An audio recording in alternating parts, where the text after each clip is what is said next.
میں نے اس سلسلے میں جو بات کہوں گا، آپ کا یہ سوال میں نے ابھی تک کوئی بیان نہیں دیا ہے، لیکن آج آپ مجھ سے پوچھ رہے ہیں تو میں یہ کہتا ہوں کہ بھئی انہوں نے خلفائے راشدین کے اندر حضرت ابوبکر، حضرت عمر اور حضرت عثمان رضی اللہ تعالیٰ عنہ کے بارے میں جو کچھ کہا ہے اور یہ ثابت کیا ہے کہ ان لوگوں نے قرآن کے اندر تحریف کی ہے، اپنی طرف سے ملایا ہے، میں یہ سمجھتا ہوں کہ ہماری یہ مظلومیت تو آج سے نہیں ہے، یہ تو 1400 سال سے چل رہی ہے، اور میں یہ کہتا ہوں کہ اس کا مختصر سی تفصیل آپ سنیں کہ سب سے پہلا وہ دین جو کسی نبی اور ایسا نبی جو مسلم ہے اس پر تکیہ رکھتا ہے، وہ سب سے پہلے لوگ یہودی ہیں جو حضرت موسیٰ علیہ نبینا علیہ الصلاۃ والتسلیم کو نبی مانتے ہیں۔ وہ ہمارے سر اور آنکھوں کے اوپر ہیں، لیکن یہودی ہمارے نبی کو، حضرت محمد کو صلی اللہ علیہ وسلم کو نبی نہیں مانتے ہیں، ان کی شان میں توہین کرتے ہیں، گستاخی کرتے ہیں۔ لیکن ہماری مظلومیت کا حال یہ ہے کہ کوئی مسلمان بھی ان کے نبی حضرت موسیٰ کے بارے میں کوئی بات نہیں کہہ سکتا، اگر وہ کہہ دے گا تو وہ دائرہ اسلام سے خارج ہوگا، وہ مسلمان نہیں ہوگا۔ اس کے بعد دوسرا مذہب آیا عیسائیوں کا، ان کا تکیہ ہے حضرت عیسیٰ علیہ نبینا علیہ الصلاۃ والتسلیم پر، وہ بھی ہمارے سر اور آنکھوں کے اوپر ہیں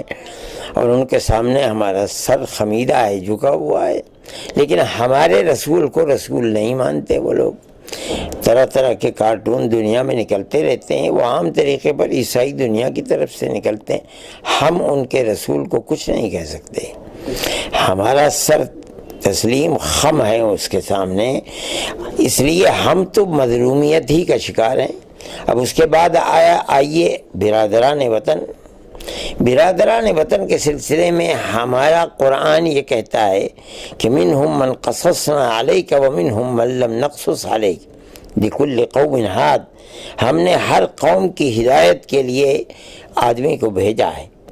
لیکن اے رسول ہم نے آپ کو ان میں سے کچھ لوگوں کے نام بتا دیے، کچھ کے نام نہیں بتائے ہیں، اس لیے وہ آئے دن ہمارے رسول کے خلاف نادان لوگ ہیں، کارٹون بھی نکالتے رہتے ہیں، طرح طرح کی باتیں بھی کرتے رہتے ہیں۔ ہم اپنی زبان سے ان کے اوتاروں کے سلسلے میں کچھ نہیں، ہو سکتا ہے کہ وہ نبی ہوں، رہ گیا ان کی تعلیمات جو نبیوں کی تعلیمات کے خلاف ہے اور توحید کے خلاف ہے، تو چونکہ ان کو ہزاروں سال، 50,000 سال، بلکہ بعض لوگ کہتے ہیں کہ لاکھوں سال پہلے وہ دنیا میں آئے تھے،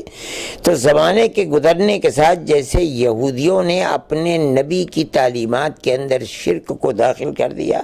عیسائیوں نے اپنے نبی کی تعلیمات کے اندر شرک کو داخل کر دیا، ہو سکتا ہے ان لوگوں کی یہ تعلیمات نہ ہوں، لیکن زمانہ گزرنے کے بعد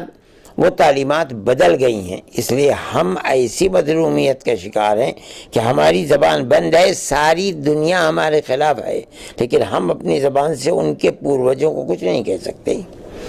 یہ آخری مسئلہ آیا، اس کے اندر میں نے جو ان کی تقریر سنی ہے اور مجھے افسوس ہوا، اس کے اندر حضرت ابوبکر کے خلاف بھی ہے، حضرت عمر کے خلاف بھی ہے، حضرت عثمان کے خلاف بھی ہے، حضرت علی کو مانتے ہیں، ہم حضرت علی کرم اللہ وجہہ کو کچھ نہیں کہہ سکتے، ہمارے سر اور آنکھوں کے اوپر وہ ہیں، بلکہ ہمیں یہ خطرہ ہے کہ اگر کوئی بدنصیب مسلمان ان کے بارے میں یا اہل بیت کے بارے میں کچھ کہے گا تو خطرہ ہے کہ کہیں وہ ایمان سے محروم نہ ہو جائے، اس لیے ہم تو سب کچھ سنتے ہیں اور سن کر خاموش رہ جاتے ہیں، ہم کچھ نہیں کر پاتے ہیں۔ ہم نے صرف ایک مثبت انداز میں اس پوری امت نے اس کا جواب دیا ہے، ان کو کچھ نہیں کہا، نہ ہم ان کے بارے میں کچھ کہہ سکتے ہیں۔ حضرت علی تو ہمارے سر اور آنکھوں کے اوپر ہیں، ہم نے یہ کیا ہے کہ 1400 سال سے ہر جمعے کے خطبے کے اندر اور ہر عید کے خطبے کے اندر آپ دنیا کے کسی گوشے میں چلے جائیے، ہر امام کھڑا ہوگا خطبہ دینے کے لیے تو وہ 3 کو نہیں 4 خلفائے راشدین کی عظمت کو بیان کرے گا، اہل بیت کی عظمت کو بیان کرے گا، تمام صحابہ کی ثقافت اور ان کی عظمت کو اجمالاً بیان کرے گا۔ یہ طریقہ ہے مسلمانوں کا۔ میں یہ سمجھتا ہوں کہ آج بھی مسلمانوں کو یہی طریقہ اپنانا چاہیے کہ وہ اس جھگڑے کے اندر نہ پڑیں۔ ان کی اس بات کا جواب تو خود ان کی جماعت کے لوگ دے رہے ہیں، ان کو مرتد بھی بتا رہے ہیں، ان کو اسلام سے خارج بھی بتا رہے ہیں۔ ہمیں بولنے کی کیا ضرورت ہے؟ ہمارا سر تو خمیرہ ہے۔ جواب تو جب ہوتا کہ جب کوئی مسلمان نادانی کے اندر جن کو وہ برا کہتے ہیں ان کے مقابلے کے اندر جن کو وہ اچھا کہتے ہیں ان کو برا کہتا، لیکن حاشا وکلا کوئی مسلمان یہ بات نہیں کر سکتا، وہ تو ہمارے سر کا تاج ہے۔ اس لیے میں یہ سمجھتا ہوں کہ مسئلے کی اس طریقے کی اہمیت کو لے کر چلنا چاہیے اور یہی کردار پیش کرنا چاہیے، چاہے وہ یہودی ہوں، چاہے وہ عیسائی ہوں، چاہے وہ ہمارے برادران وطن ہوں، ہم کچھ نہیں کہیں گے، اور چاہے وہ رضوی صاحب اور ان کے لوگ، ہم نہیں کچھ کہتے ہیں، ہم تو خاموش ہیں۔ اگر ہم کوئی جواب دیں گے اس باتن جیں گے نفین کوئی جواب نہیں دے سکتے۔ میں تو یہی سمجھتا ہوں اور میری یہی رائے ہے، اور مسلمان کا یہی کردار ہونا بھی چاہیے۔ حضرت جیسا کہ جو وسیم ہے، وسیم رضوی، تو وہ نہ تو کوئی عالم ہے، نہ تو کوئی فاضل ہے، نہ تو کسی کوئی ایسے تعلیمی ادارے درسگاہ کے ہیں کہ ان کی بات کو بہت مانا جائے۔ ایسا کہا جا رہا ہے وہ کسی بڑی سازش کا